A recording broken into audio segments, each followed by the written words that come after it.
So my philosophy is basically this. David, here it is. My philosophy is basically this.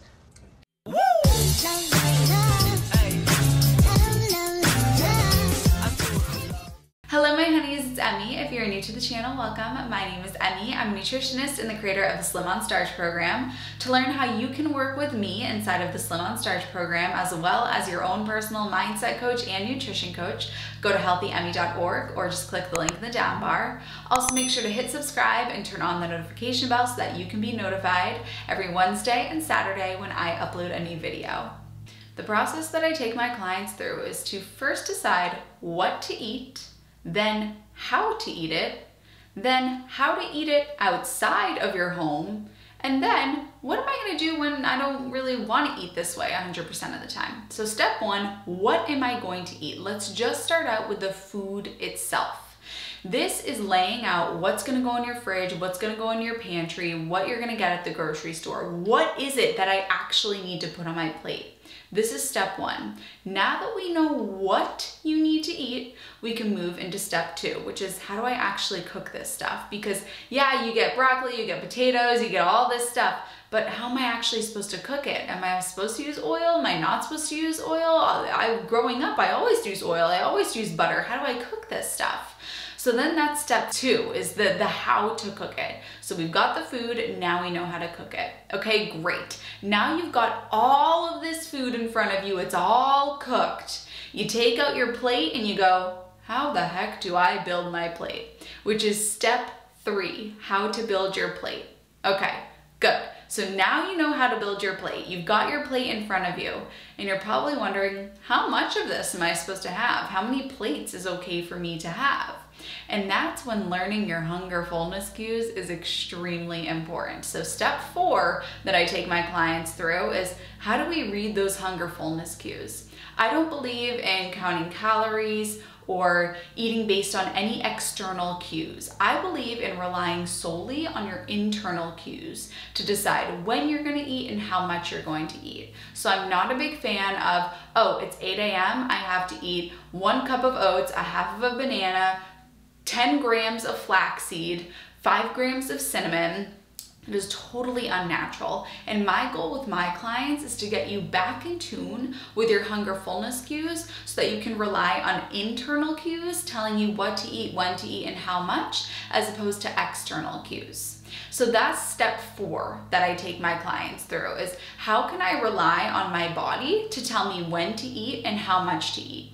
For many people, they've been relying on external cues for years and years and years that they are completely out of tune with their internal cues. And I also have clients that come to me and they say, Emmy, please just tell me how much to eat, when to eat, and what to eat. I don't have hunger fullness cues. I just need somebody else to do this for me. And while I appreciate that they're putting so much trust into me, I am not you. I am not inside of your body. Only you can detect how much you need to eat. And that might seem really, really scary to you. And that's why this is such an important part of this process, is to relearn your body's hunger fullness cues and to rebuild trust with yourself that you can read those accurately. Because you've been sold the fact that you can't do that and you need to take shakes or count calories or track macros and all that stuff, because you and your body's cues cannot be trusted.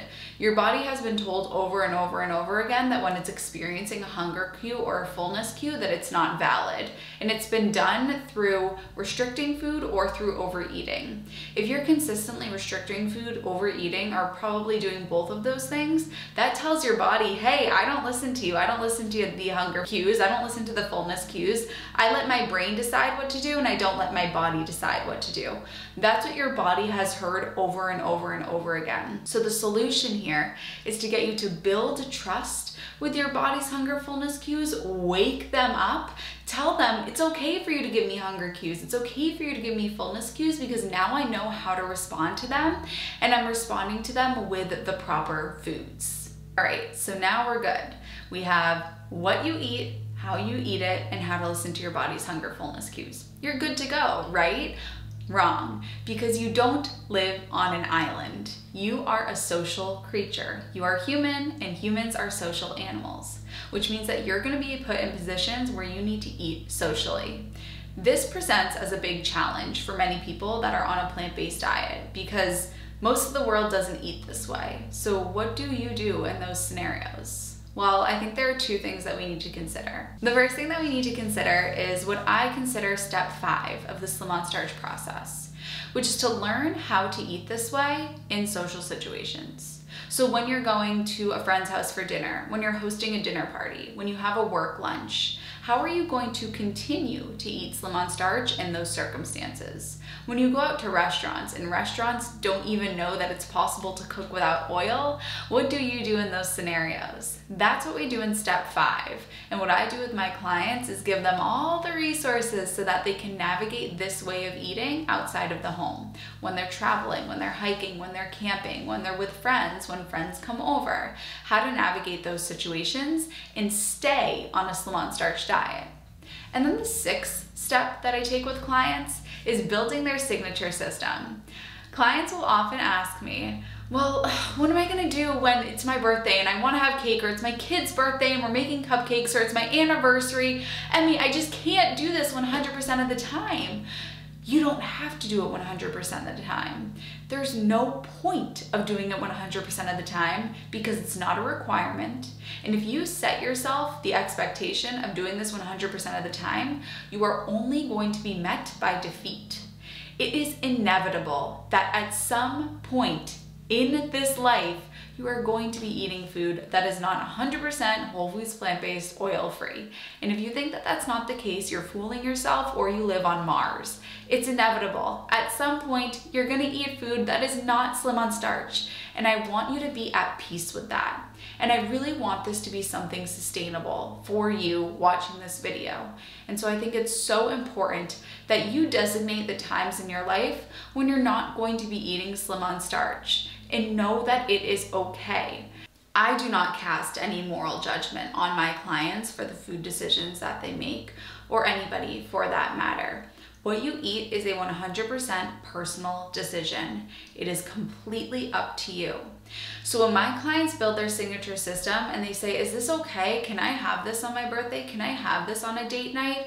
It's once in a blue moon. It doesn't happen quite often. Of course you can. This is your life.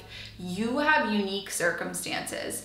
You live in a place totally different from me. You have a partner who's totally different from me. You have kids.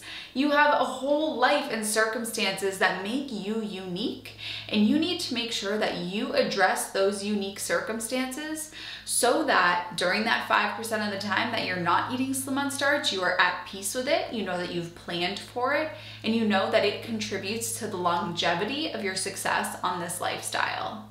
In order to be successful in the long term, you have to make plans for when you're not going to eat this way, and do so intentionally. Say on Christmas, I'm going to have ginger cookies. If you want them to be vegan, go for it. If you want them to be made with organic coconut sugar, then go for it. If you want them to be made with white sugar and butter, that is 100% your decision, and I cast no moral judgment on you for whatever that is.